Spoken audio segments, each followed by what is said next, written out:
Hi, it's Dennis Daly.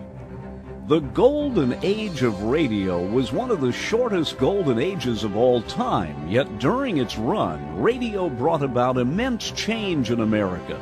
Radio brought us through the Depression and the Second World War, and then struggled on until television finally won the battle for supremacy in American media. Radio had begun just after the turn of the last century as dots and dashes, listened to by do-it-yourself radio enthusiasts. Then early voice transmissions brought radio into its first age. By the 30s, the techniques were perfected, the networks were in place, and radio was on its way. The war changed everything, as did the coming of television. On the night of September 30th, 1962, when yours truly, Johnny Dollar, and Suspense signed off on the CBS radio network, the golden age ended. But radio's final 25 years were golden indeed. So join me now as we explore radio's last 25 years.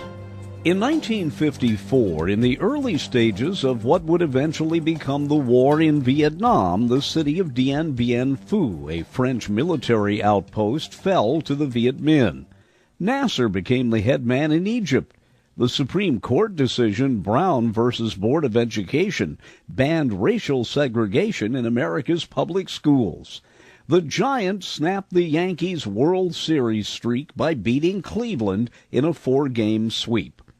WMAQ, the big NBC affiliate in Chicago, produced a show in '54 that was very interesting. It was called Case Dismissed, and it talked about the legal profession. And they called in an expert, the dean of the School of Law at Loyola University, John Fitzgerald, to do the announcing. We'll hear an episode from that series and then an episode about crime itself when we listen in on the FBI. Case dismissed. What a horrible mess, Dave. To see this poor guy lying there cold and the officer saying he's dead, and then to hear them pinning it on me and know that nobody, absolutely nobody, will stand up and say I had nothing to do with it. To be innocent, but without a witness, with no one to support your story. Today, a young man learns an important lesson, but almost too late to have his case dismissed.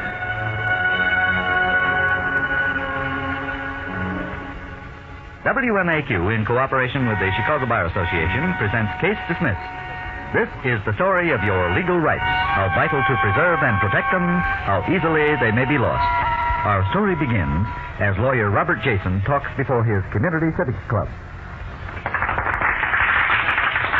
Friends, I'm very happy your committee invited me to represent the legal profession in your series on morals in our modern society. It's a real privilege, but believe me, it's quite an assignment. I've decided to narrow our sights tonight to the subject of our responsibility to our fellow man as jurors and witnesses. Which brings me to mind the prospective juryman who confided to the judge, "Your Honor, I couldn't possibly serve as a juror. One look at that fellow convinces me he's guilty." "Hear, hear," said the judge. "That's the district attorney." I'd like to talk first about your duty to serve as a witness. I'll tell you a real-life story. Only the name of my client has been changed to protect him from further embarrassment. It's just about this time a year ago. You're a young fellow named Larry Dexter, and you're on your way up with a first-class accounting firm. You've spent several days at home nursing a bad spring cold. Then you're back in good shape and all set to return to work.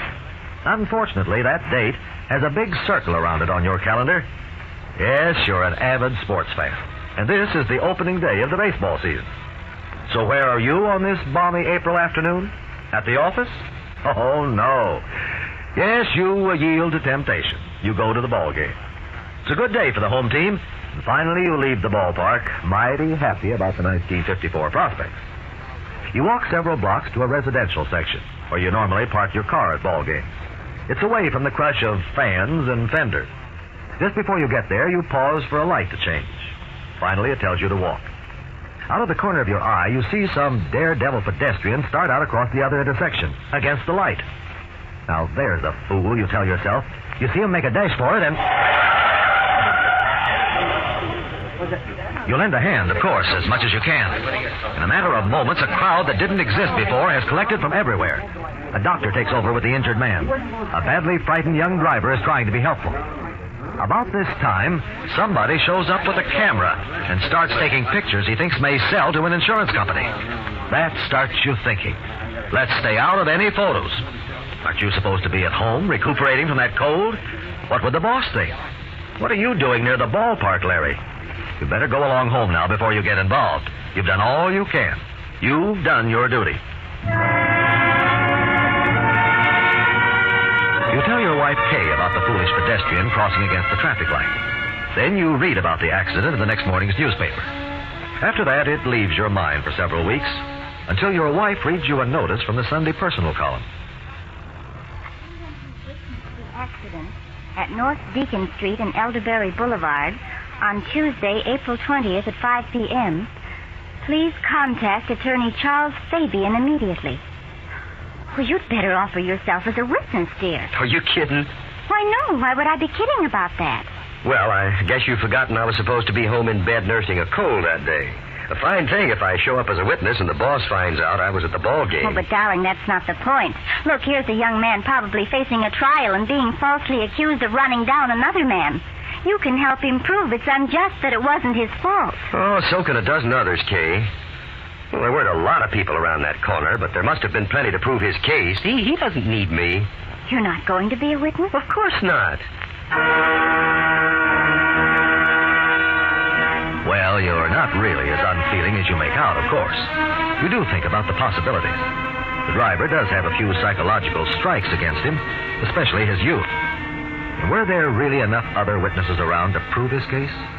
It startled you when the headlines leaped at you from your neighborhood paper. Sues for $25,000 damages. Wow! How about that, Kay? That car accident? Yeah, that crazy guy's socking the poor kid driver with a big lawsuit. And he brought it all on himself. Didn't I tell you, dear? They need you as a witness.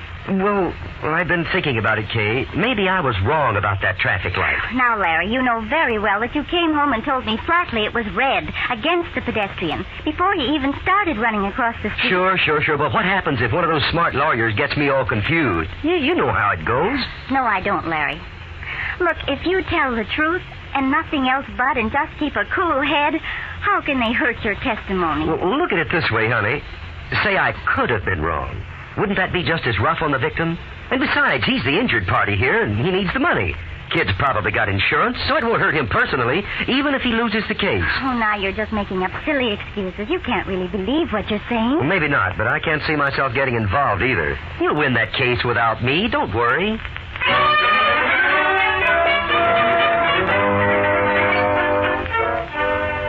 Larry, that accident case is coming up in court next Monday. Aren't you going to reconsider? Look, hon, if it's Monday, it's absolutely out of the question, even if I wanted to be a witness. The company's sending me to Omaha on Monday. The whole week you're in Omaha, you keep wondering how the case turned out.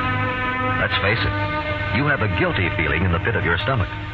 You try to find some details in the local newspapers, but there's nothing. Then you're back home again, and when you inquire, you try to sound casual. Oh, by the way, honey, did you happen to hear how that accident case came out? Yes. Well, what happened? Well, the boy driver won his case. The other man didn't collect a cent. You see what I mean? See what? What I told you all along. Look, Kay, I don't want to be an I told you so, but didn't I say he'd get off the hook without any help from me? He didn't need me as a witness. Doesn't that prove it? Larry, I don't want to argue with you, but honestly, I don't think it proves a thing. Well, friends, Larry Dexter's losing bout with his conscience doesn't point much of a moral yet. But there's a second chapter to the story. We've learned one thing, though. Larry may be a great sport when it comes to baseball, but he's a poor one in the game of life. A couple of months later, we pick him up as he leaves Wrigley Field after a bitter battle between the Cubs and their Milwaukee cousins, the Braves. This time, you make your way to your favorite parking spot without event. You drive a short distance, and then, because it was a long doubleheader, the pangs of hunger strike you in a rather large way.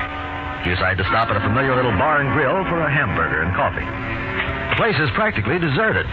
2 customers are sitting at the bar. The bartender is doing verbal battle with one of them. Just the same, mister. The less I see you around here, the better it's going to be. Look, it'll be a cold day when I take orders from an ordinary bartender. I happen to own this place, chum. I can keep you out of here. Yeah, well, maybe you'd like to try putting me out right now. Forget it, Frank. Can't we talk business before I have to head back for Milwaukee? That depends if Big Stoop here will shut up for a while. You better shut up yourself, mister. Step outside and let's settle this, Muscles. Oh, be quiet. Now be quiet. Finally, you catch the bartender's eye, and he leaves his private scrap and comes over to your table to take your order. Well, what seems to be the matter over there? Oh, just some smart character looking for trouble. What can I get you? A couple of hamburgers and coffee. Cream? Yeah. Okay, coming right up.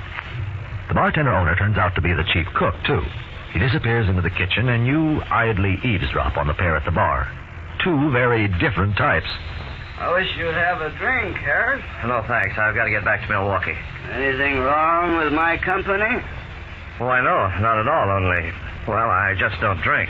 Well, why the grand rush back to Milwaukee? Well, my wife and I, we've got a date with some friends. I should be back there by 8 at least. I sure wish you could give me some idea about that artwork before I leave, though. No, sure, Harris. I'm sorry, but you're out of luck on this contract. You're giving it to somebody else? We already gave it, my friend. Oh, but you gave me the impression... Look, I don't care what impression you got. The deal's set. Now, we'll be glad to see your stuff for the next campaign, but that won't be till August. Next August. Thanks a lot. Well... Sorry you have to leave so soon, pal. Be glad to buy you a drink. No, thanks. See you again one of these days. Yeah, fine. Oh, and thanks for treating me to the ball game, Harris. Forget it. Well, goodbye. So long. So long, sucker. You can't help but get a few private notions about this lone character at the bar. But you forget them as the combination bartender-chef brings your hamburgers and coffee. He goes back behind the bar and starts washing dishes. But the customer has other ideas. You're the guy who thinks you can put me out of here, huh? Oh, why don't you be nice and quiet, mister? I'm not looking for any trouble. What's the matter? Turning yellow? Backing down, Big Stoop? Look, John the cop comes by almost any time now. You want me to call him in here and have you taken out? I thought you were the guy who could bounce me. What's the matter? Lose your nerve? Oh, now why don't you go somewhere else? You don't like it here anyway. Sure, I like it here, stupid. Get me another drink. No more. What? I said no more. Get your hands out of that dishwater and get me a drink. Right now. Now, look, mister. Here, take my glass. Hey! Oh, cut my hand, will you? I'm coming around there. Don't you throw that dish at me. Ow! Nice shot, stupid. You just smashed your own front window. Yeah, well, now I'm going to smash you, mister. Stay back of that. I warned you. Cut it out, you guys. Stay away from here. Get right out of here, mister. Hey, get back, you guys. Cut it out. Shut up. Take this up. Here, mister. I showed this. No, you don't. Put that X-ray down. Let me have that. Break it up. Now, stop it. Well, hope you're satisfied. Bartender's out cold. Yeah. They really must have poked him. You mean you're really quite a troublemaker? What's the big idea of trying to caught him with this big ashtray? Lucky I grabbed it. You'd have split his skull. He's kind of quiet, isn't he? Yeah. Let's see. Yeah, awful quiet. I don't like this. I think his head struck the metal table leg when he went down. What do you think we better do? Get some water. Maybe that'll bring him around. Yeah, okay. Hey, not out in the kitchen. What's the matter with that guy? Could get that water behind the bar? Holy smoke. This fella's really out like a light. What's going on in here? Who broke that front window? Oh, officer, forget the window. There's a man pretty seriously hurt here, I think. Some character hit him. The guy's out in the kitchen getting some water. See. There's nobody out here. Nobody. Oh, you're kidding, officer. No, but somebody is. Let's have a look at Barney. He sure isn't coming out of this very fast. No. Well, mister, Barney's not going to come out of this one at all. What do you mean? Barney's dead. No. What were you doing with that ashtray? Me? What? Why, I took it away from this other guy. He was going to clout the bartender with it. It was off your table, wasn't it? Sure. What were they doing fighting over near your table? Oh, it just happened. Where was this other man sitting? Right up there at the bar. He's been wrangling with the bartender for nearly half an hour. Where's his glass on the bar? Why, I don't know. Oh, sure. He threw it into the dishwater. That's what made the bartender blow his top. Uh-huh. Well, where's this man now? I told you, officer. He went out to the kitchen. He must have run right out the back door. I don't know. Why'd you do it, mister? What? Officer, you're making a mistake. I was just sitting here eating a hamburger and minding my own business when this row broke loose, practically on top of me. Okay. All I know is I walk in and I see a man holding a big ashtray, bending over a dead man with a welt on his head. There's nobody else in the place. But there was. I don't know where you're going to get him, mister. But if I were you, I'd start collecting my witnesses. Witnesses. How that word would haunt you through the coming days. The next 24 hours are nightmare enough. You're taken to the police station and booked for manslaughter. At this point, your wife calls me to be your counsel. You appear in municipal court where bail is set at $20,000. This your company raises for you. Your case is presented to the grand jury. You're innocent, yet you have no witnesses.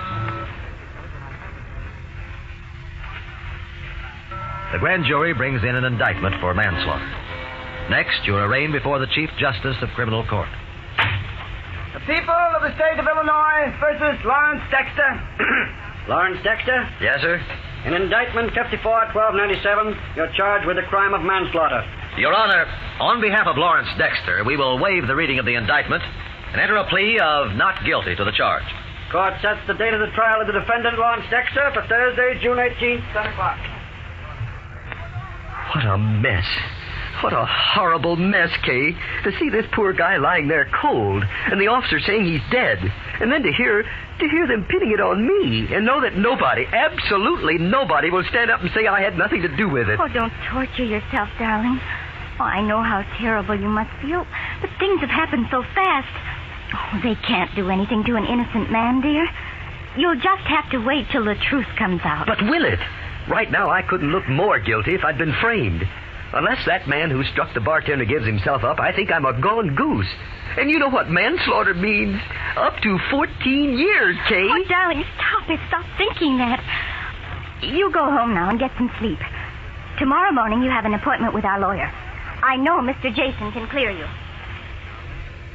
Larry Dexter's wife, Kay, had more faith in my legal talents than I did right at that moment, I'm afraid. And even after her husband and I went over the whole story that following morning. And that brings us up to right now, Mr. Jason. Well, I won't mislead you, Larry. We face grave difficulties with either one of our possible courses of action. Clearing you or bringing in the guilty man.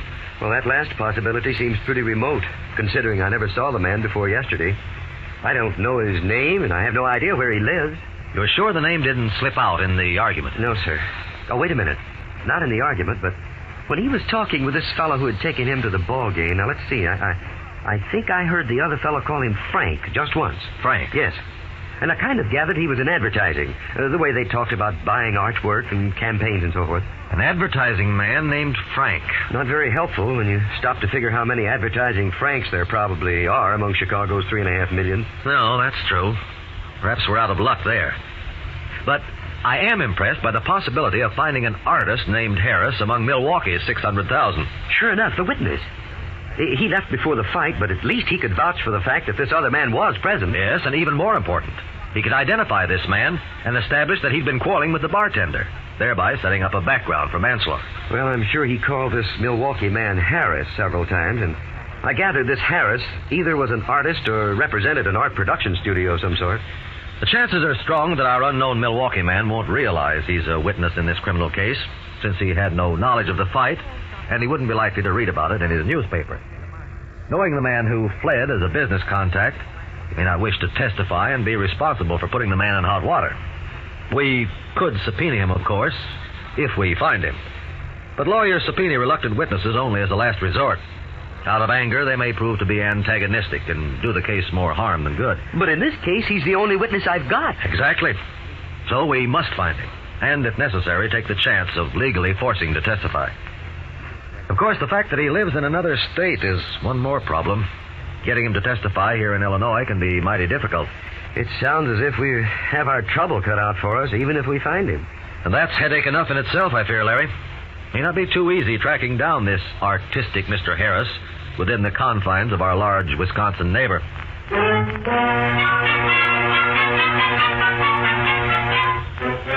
It isn't easy. I go to Milwaukee the following day.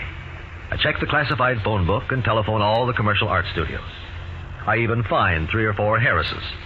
I go and talk with each of them, but none qualifies as our missing witness. I return to my telephone and start all over again. The Milwaukee Advertising Club. Any members named Harris? Artist? Oh, yes, I've already talked to him. Any others? I see. Well, thank you very much. Calls to the advertising agencies, the newspaper art departments, the artist clubs and organizations, the art schools and departments. Finally, I run out of ideas, except the big idea, the real telephone marathon. Calling all the Harrises in the Milwaukee telephone book, all the names from A to Z. And then, finally, it's all over, and our witness is still missing. Meanwhile, you and your wife are badly frightened as the date for your trial looms closer. I just phoned the police again, honey. Nothing new? Nothing.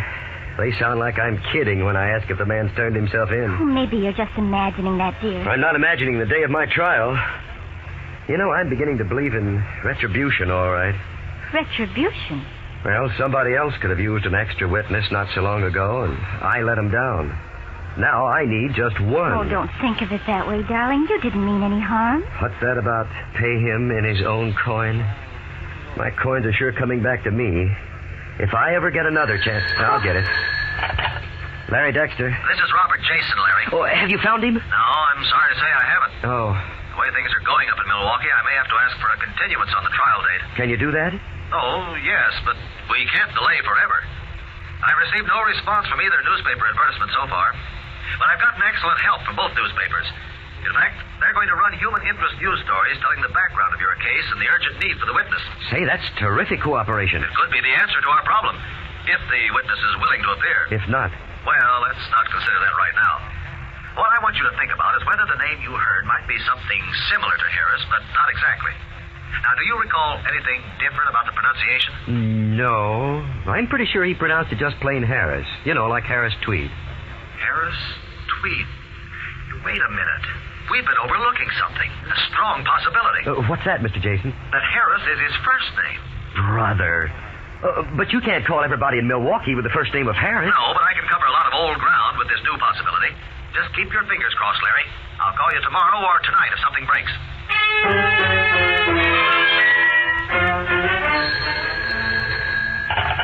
Robert Jason speaking. Mr. Jason, I'm calling from Milwaukee. Yes, sir. Mr. Jason, I read in today's paper about that killing down in Chicago. I want to talk to you about it. I think I can shed some light on the situation. I'll be up there on the next train.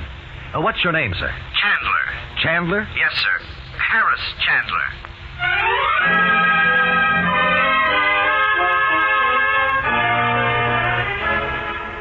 Well, that's the whole story, Mr. Jason. The fellow I was with, the one who was quarreling with the bartender, his name is Frank Hudson. The other man who came in and sat down at the table, well, I can't say what happened after I left, but, well, up until then, this other fellow wasn't causing any trouble at all. He was just sitting there eating a hamburger. Would you be willing to come to Chicago and appear as a witness for my client? Gee, that would probably get me into the newspapers, wouldn't it? Yes, I'm afraid it would, Mr. Chandler. That's too bad. How's it going to look for me? The papers won't mention what I was doing in that tavern. Actually, I was just trying to sell Mr. Hudson some commercial artwork. I don't drink myself. Well, sir, I can't honestly say that it won't cause you some embarrassment, Mr. Chandler. But you can see our side of it. A man's freedom is at stake. That's right. I'm sorry. I guess it's natural to think first of yourself. No one blames you. Of course I'll be a witness. Do you want me to come down to Chicago tonight? And so the scales of justice return to normal balance for you. Because an honest man puts your welfare ahead of his own convenience. Inwardly, it makes you squirm, Larry Dexter. Because you've dodged your own responsibility to a fellow man with so much less personal convenience at stake. Yes, Harris Chandler's testimony brings the arrest of Frank Hudson, and his ultimate confession of his part in the bartender's death. Court has been advised that since there has been a confession on the part of another party, the state in the case of Lawrence Dexter has moved to dismiss the indictment. Case dismissed.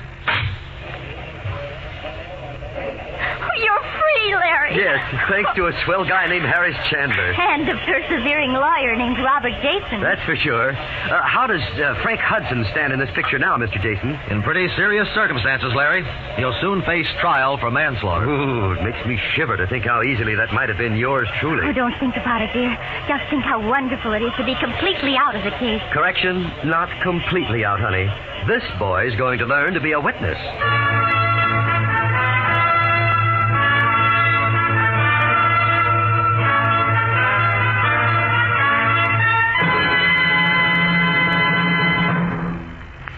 Here to summarize today's case dismissed is your counselor, Dean John C. Fitzgerald of the Loyola University Law School. Dean Fitzgerald. The duty to act as a witness and to serve on a jury is not a duty merely to one's government, but also to one's fellow man. In tonight's story, Larry Dexter learned that lesson the hard way. Unfortunately, there is a widespread tendency to shirk these two civic responsibilities. Those who dodge jury service or avoid appearance as a witness usually do so in the belief that they cannot spare the time and that someone else can do the job just as well. It is your duty to act as a witness, for your own sake as a citizen, for the sake of your fellow man, and for the sake of your government. There are very few civic functions that you are called upon to do in an official or seemingly official way. This is one of them. It's not only an obligation, but an interesting and educational experience. The help to your fellow man is beyond description, as Larry Dexter learned, but probably the most important aspect of your service is the strength you give to a bulwark of one of our cherished institutions, our courts.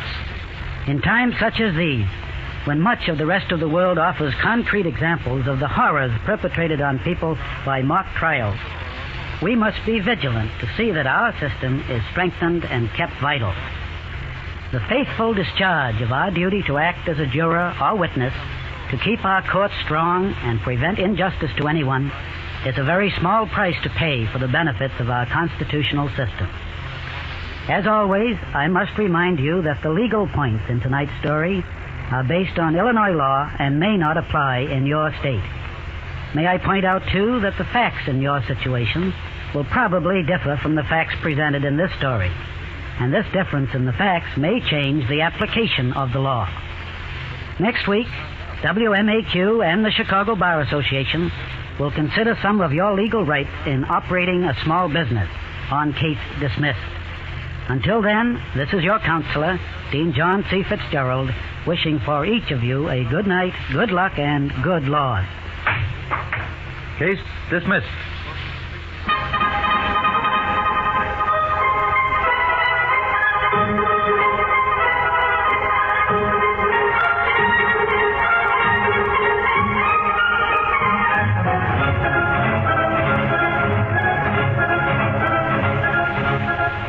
If you are in need of legal counsel and do not have a lawyer, you may get in touch with the Chicago Bar Association. The association maintains, as a public service, a lawyer reference plan which will refer you to an attorney. Case Dismissed is written by Robert Carman and is based on information supplied by the Chicago Bar Association and its lawyer members. All characters were fictitious. Any resemblance to any person living or dead is purely coincidental. Members of the cast were Burl Vaughn, Carlton Cadell, Marshall Kent, Jack Lester, Claire Baum, and Gil Ferguson. Case Dismissed is produced by Betty Ross. Direction by Herbert Lateau. Musical effects were transcribed. Sound by Tom Evans. Engineering by Harold Whittaberry. This is Lee Bennett speaking, inviting you to return next Saturday at this same time when we'll bring you a story about some legal rights involved in small business problems on Case Dismissed.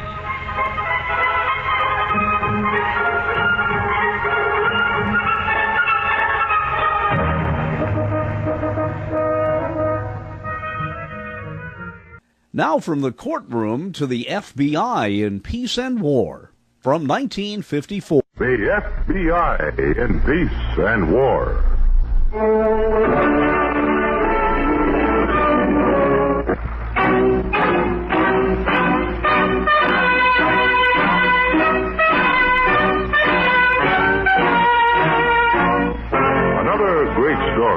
based on Frederick L. Collins' copyrighted book, The FBI in Peace and War. Drama, thrills, action. Tonight's story, Jailbait.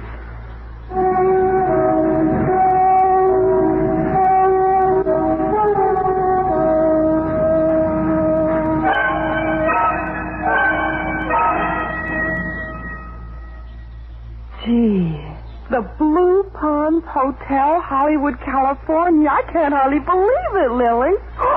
Hey, look it in the sports car, Gary Cooper. Amy, will you please stop saying, hey, look it? Okay, Lily. Take the gum out of your mouth. Okay. Hey, look it in the swimming pool, Mala Powers, I'll betcha. Amy. Huh? You know what you sound like? What, Lily?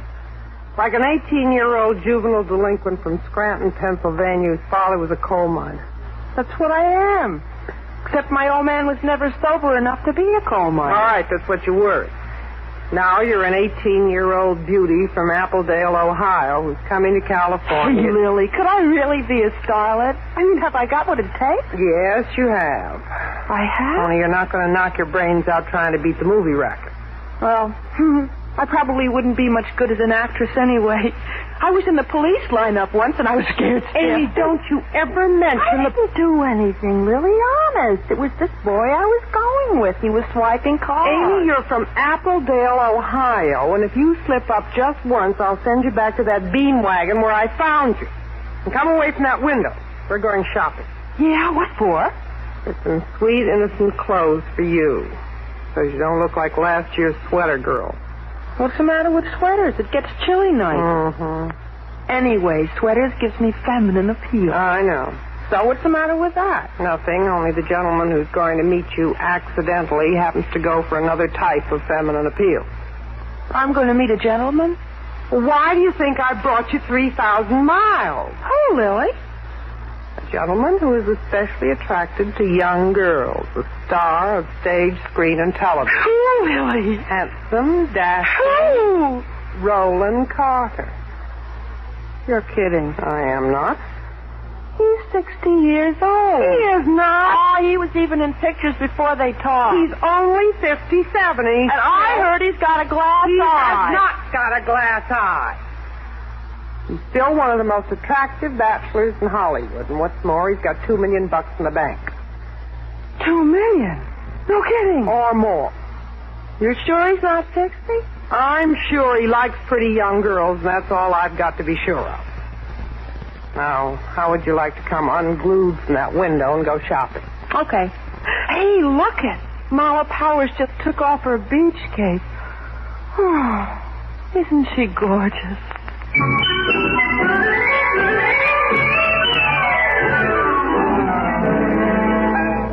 Lily Howard Sanders was the most active of all female swindlers on our wanted list. The scope of her activities could never be confined to the small printed matter on a wanted poster. In 25 years, she covered the field from selling the Romanian crown jewels to forgery. During the winter of 1956, Lily befriended a young girl in Scranton, Pennsylvania, and together they traveled to California. Lily's scheme this time was a pleasant variant of blackmail. Blackmail? Oh, now, really, Mindy, aren't you going a little overboard? I'm just trying to protect you, Roland, as your personal agent and I hope your personal friend. Mindy, this is a sweet, innocent little child, Miss Appledale, Ohio. Ha! Oh, she's really quite naive. Do you know that she's Naive? So where did you meet her? In a fancy bar. So what is a sweet, innocent, naive apple knocker doing all alone in a fancy bar? Tell me. I explained to you she was waiting for someone. Like who? Oh, now, Mindy, all that was 2 weeks ago. How can I remember who she was waiting for? You don't have to, I'll tell you. She was waiting for you. Oh, now, really? Just like that sweet, innocent little Johnson girl who was waiting for you on the beach, and it cost you $10,000. And that sweet, innocent little thing you met last year in Acapulco. And all those other sweet... Mindy, you are a man of little faith and less honor, so let's stop talking about Amy. I'll bet she isn't even 18 years old. Well, I can't help it if I'm attractive to the younger type. Okay, Roland, I guess there's no use arguing. But don't say I didn't warn you. Because I didn't. I know how useless it is. Well, then why did you come all the way out here? I got 10% of you. I figured maybe 10% would listen anyway.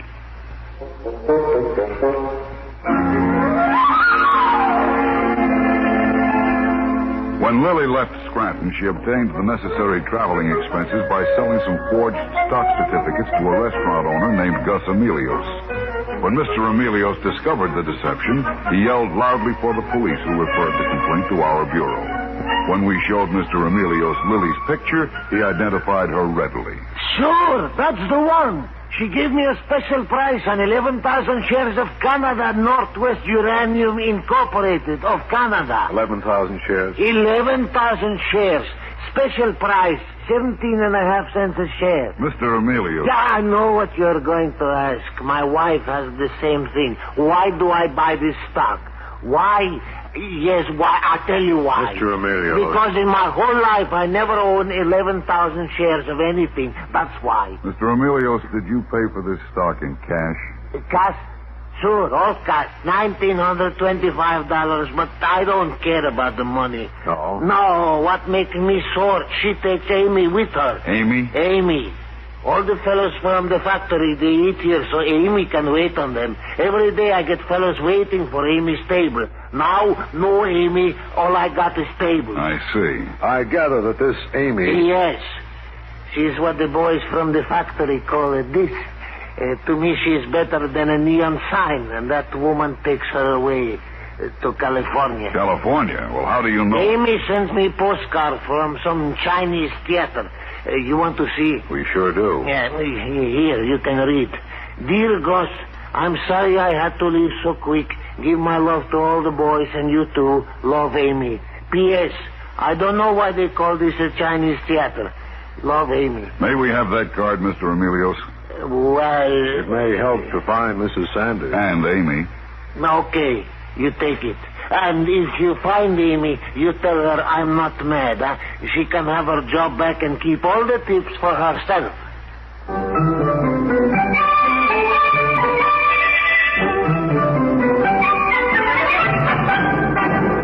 Back to Jailbait in just a moment. My name is Warren P. Birchfield, friendly young druggist, with another story of blessed relief thanks to Johnson's Backblasters. Today's episode concerns E.L., an active young counter spy who came into my store recently. Hello, friendly. Anything for a muscular backache? Oh, how'd that happen? I can't divulge that, friendly. I'd like to. I can tell you it hurts plenty. Well, here, this Johnson's Backblaster makes it possible to treat muscular backache as easily as you would a headache, E.L. That's right. Don't use my name. Say, this warm flannel backing gives me support, along with soothing heat. Now I'll be able to continue my active counter-spying while enjoying blessed relief. Thank you. And Elmer Litzinger... Hey, you weren't going to use my name. E.L. did continue his active spy work. Friends, next time muscular backache strikes you, why not say as others do, suffering quickly relieved, thanks to Johnson's Backblaster. Hey, well, you weren't going to use my name. And now, Act 2 of tonight's story, Jailbait.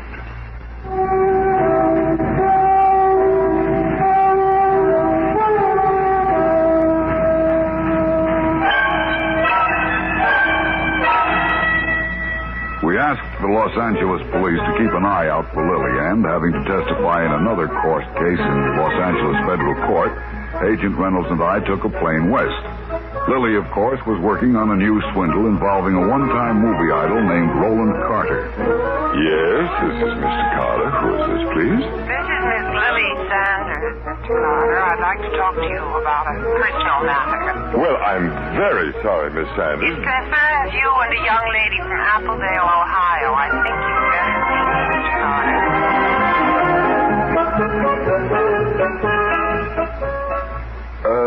Sit down, Miss Sanders. Thank you. May I offer you a drink? No, thanks. I'm not staying long. I just want to get a few facts about the romance, and then I'll let you alone. Romance? Between you and the young lady who calls herself Miss Amy Brewster. Actually, her name is Brisky. Her family's Polish. Miss Sanders, I don't think it's quite improper to ask, but just who are you and what do you want? Perfectly fair question. I'm a freelance writer, Mr. Carter, and I hope to sell the story of you and Amy to one of the more intimate magazines. I see. Now, where did you meet? Miss Sanders. Yes? You'd rather sell this story directly to me, wouldn't you? Well, it would do away with any chance of a rejection slip, wouldn't it? Yes, it would. However, I'm going to disappoint you, Miss Sanders. There's nothing to the story. Miss Brewster is merely a friend. Who happens to have spent considerable time in the police lineup in her hometown of Scranton, Pennsylvania. What? Huh? You can examine the police records if you doubt it. Amy, that sweet That's little... right. I don't know how she latched onto you, but it will certainly make an interesting story for one of those little gossip weeklies. Did you know, Mr. Carter, that Amy won't be 18 for another 2 months? Oh, I don't believe it. I have a copy of her birth certificate if it's necessary to use Miss it. Sanders, what is the usual price for your stories? Well, I'll leave that up to you, Mr. Carter. But seeing as your studio is kind of touchy on the subject of you and young girls... how much? Well, I won't be insulted if you offer me $10,000.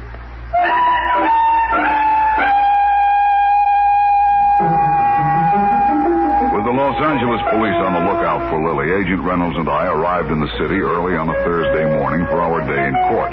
We didn't know, of course, that Lily's newest swindle was progressing satisfactorily at that precise moment. $10,000.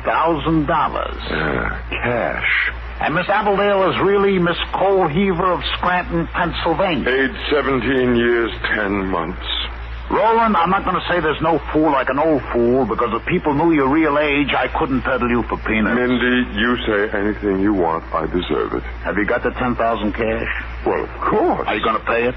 Well, what else can I do? I've been seen all over town with this child. Who would believe that an innocent association... Roland. Mindy, I swear I never touched a hair of her pure little head. Why? Why? I'm asking a civil question. Well, frankly, I don't know. She talks an awful lot, and the moment never seemed opportune, if you know what I mean. She's cagey. Well, I suppose that's about it. So what does she talk about? Movies. She's struck by the glamour of the cinema. Yeah? Hollywood is all. Yeah? Also, she's interested in a sports car, a mink coat, a liberal assortment of diamonds, and a substantial part in my next picture. Yeah? What do you keep saying, yeah? I'm thinking. Yeah? Yeah. Listen, I bet if I got her a screen test or something, she'd stop this blackmail idea. Mindy, I keep telling you, it isn't her. She doesn't know about this Sanders. Roland, for all your years, you are sometimes an innocent schmo yourself. Would you think that Amy and this woman... Of course. You know, Mindy... Yeah, I know. People are horrible. Who's that? Oh, that's Amy. Amy, I invited her for lunch. You what? Well, I thought maybe I could persuade her to take a 6-month tour of Africa or something. Okay. She's here, so let's seize the opportunity. Now, you can't have it done away with, Mindy. I just won't stand for that. You let me handle this. Go ahead, open the door, introduce me. Good morning, Amy, dear. We have company, so don't say anything you wouldn't say to your mother. Amy, this is my agent, Mr. Mindy Smith. Hello, Mr. Smith. I've heard all about you. How do you...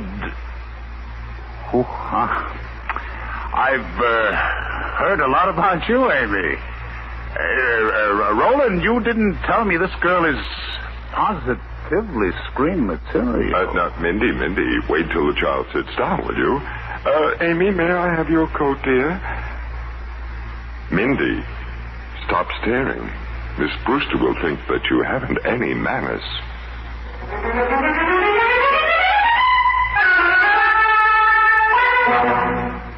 Back to jailbait in just a moment. I was called to Moscow to be cleared or murdered by the Soviet secret police. The speaker is Boris Moros, the former movie producer who was an American counter-spy for 10 years. At last, with security restrictions removed, Moros is able to tell all. In the new issue of Look magazine, he reveals the day-by-day events of the most bizarre spy story of our time. In this exclusive Look feature, you will sit in on meetings between Moros and Russian spy Jack Sobel in dimly lit New York restaurants. You will learn how Moros helped expose Alfred and Martha Stern, millionaire red agents. Look tells how Moros went to Paris, Vienna, and even Moscow for meetings with the very heads of the Soviet secret police. How was Moros first drawn into the red web? How did Moros convince the Russians that he could be trusted? Don't miss this dramatic story, My 10 Years as a Counter Spy, by Boris Moros, now on the current issue of Look magazine. It's the issue with the new 1958 cars on the cover. Get Look at your newsstand now.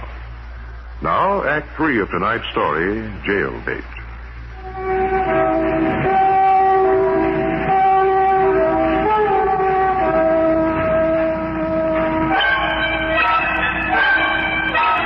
Our second day in Los Angeles, Thompson of our New York field office phoned. Mr. Emilios, the restaurant owner, had received a package from Amy with a note in it. The package contained a sweater, which Amy said Mr. Emilios needed. The sweater had been bought at a fashionable men's shop in Beverly Hills. Agent Reynolds and I, being through with our testimony in court, went to the shop immediately. We found that the purchaser answered Amy's description perfectly. She had been accompanied by Roland Carter, the screen star, and the sweater had been charged to his account. We decided to call on Mr. Carter. Okay, you wanted to talk about Mr. Carter's the talk. Well, all I wanted to say is you never told me what was cooking, that's all. What do you mean, Amy? With Roland. How you're going to take him for $10,000 on account of his attentions to me.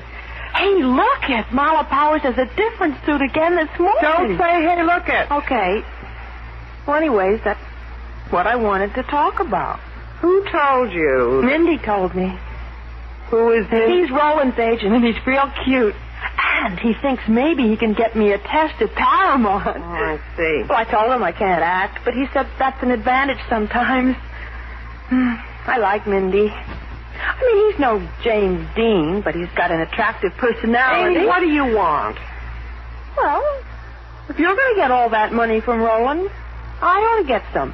How much did you have in mind? Half. I see. And if I don't give you half? A third, then. And if I don't give you a third or even $5? Well, in that case... You miserable little platinum pipsqueak. I've got a good mind to ship you right back to that coal heap where I found you. I'm entitled to my cut. Mindy gets 10% of Roland. Never mind, it's Mindy. He's cute. You get whatever I give you, Amy, and that's that. Okay. Okay, what? Okay, you give me what you give me. I don't like the way you say that. Why? Because. Hey, look at Marla. Lily, I'm going to quit saying that. I positively am. I got to have acceptable grammar, Mindy says. Hey, is that the right time? I gotta get out of here. Where are you going? I don't know. Mindy says it's a secret. But I got a pretty good idea. Only I can't tell you. 12 hours after we had talked to the clerk at the men's shop, we located Roland Carter at a fashionable nightclub. Shortly after, we were at Mr. Carter's house, where we heard the blackmail story. Reluctantly, Carter agreed to help us trap Lily Sanders by paying her with marked money. I've thought over your proposition, Miss Sanders, and I'll be ready with the money on Monday morning. You're a very sensible man, Miss Carter. I'll be at your house at 11. And remember, small bills, will you? And 500 makes 10,000. Do you want to count it, Miss Sanders? I trust you, Mr. Carter. And if it's short, I can always come back for more. Yes, that's what they tell me. I really shouldn't be paying this because it's only the beginning. Not with me. When I agree to kill a story, I kill it. But you'll admit this really is a form of blackmail. Just between you and me, I don't admit anything, Mr. Carter. Well, you don't have to. That money will do the talking. All right, gentlemen. What? Miss Sanders, this is Agent Reynolds, and this is Agent Stevens of the Federal Bureau of Investigation. That money you just put in your purse is marked, Miss Sanders. You crummy old ham. That's the lousiest trick I ever saw. Here we have the money, please, Miss You ought to Sanders. be ashamed of yourself, Carter. I am, but it's going to be a lot worse when I have to testify against you. Bet your life it will be. Come along, Miss All the Sanders. low-down, sneaky stunts. This takes the cake. No wonder you're poisoned at the box office. I am not poisoned. Why, my last picture grossed over... Carter, let's discuss this downtown. We'd like to book this woman. For what? Blackmail. I demand to see a lawyer. I've been trained. Excuse me a moment. Hello? Oh, yes. This he? Yes, go ahead. It's a telegram. I'll be with you in a moment. Yeah, I'm listening. Yes. Yes, I get that. Oh, thank you very much. It was a telegram from my agent. He advises me not to pay Miss Sanders the money. He just got married in Mexico and will be back tomorrow. He says love from his wife, the former Miss Coal Heaver of Scranton, Pennsylvania.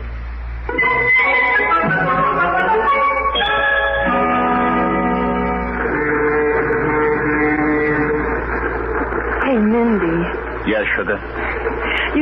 You sure they can't put me in the lockup? Oh, I'm sure, sugar. I got the best lawyer in the state. And he says if we can prove that you didn't know what Lily was doing, they can't nick you. Yeah, but I did encourage Roland, didn't I?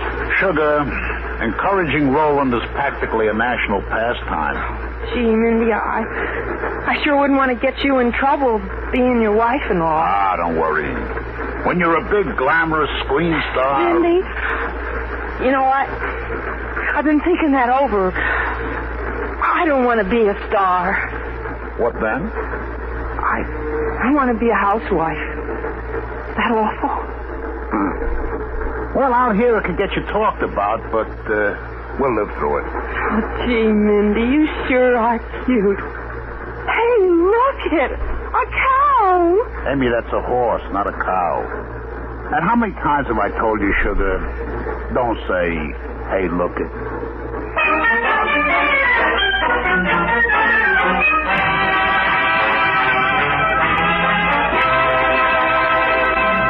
When Lily Sanders was charged with blackmail, she considered the evidence and decided to plead guilty. In doing so, she absolved Amy Brisky of any knowledge of the scheme. Lily was sentenced to 3 years in prison, and Amy, now a housewife, is plain Mrs. Smith and no longer jailbait.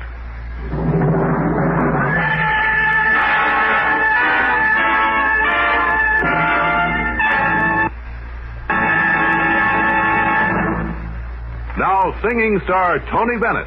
Every singer dreads a bad cold.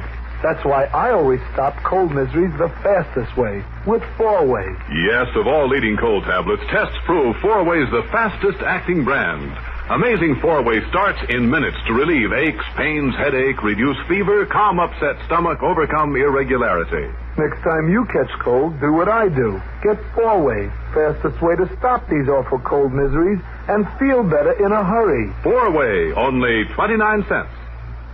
Our program will continue in a moment after a word about another fine product of Grove Laboratories. Afraid to use a strong medicated shampoo for dandruff? Listen. Fitch Dandruff Remover Shampoo gets rid of embarrassing dandruff with one lathering and uses no harsh medication. In fact, only Fitch guarantees to remove dandruff with one safe, easy lathering or money back. Fitch can also make your hair as much as 35% brighter. Contains no strong medication, gentle enough for every shampoo. And then dandruff need never be a problem again. Get wonderful new Fitch Dandruff Remover Shampoo today.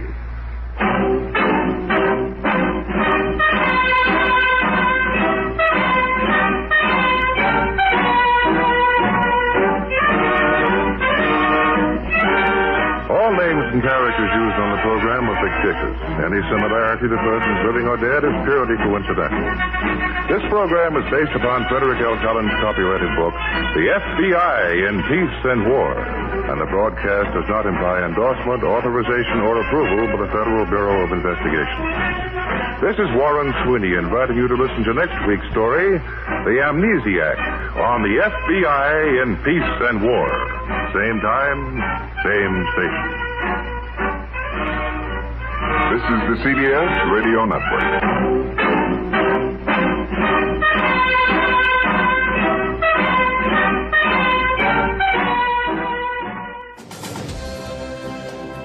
I'm Dennis Daly. Thanks for going along on our journey through the final 25 years of radio. Radio's golden years. Join me again next time.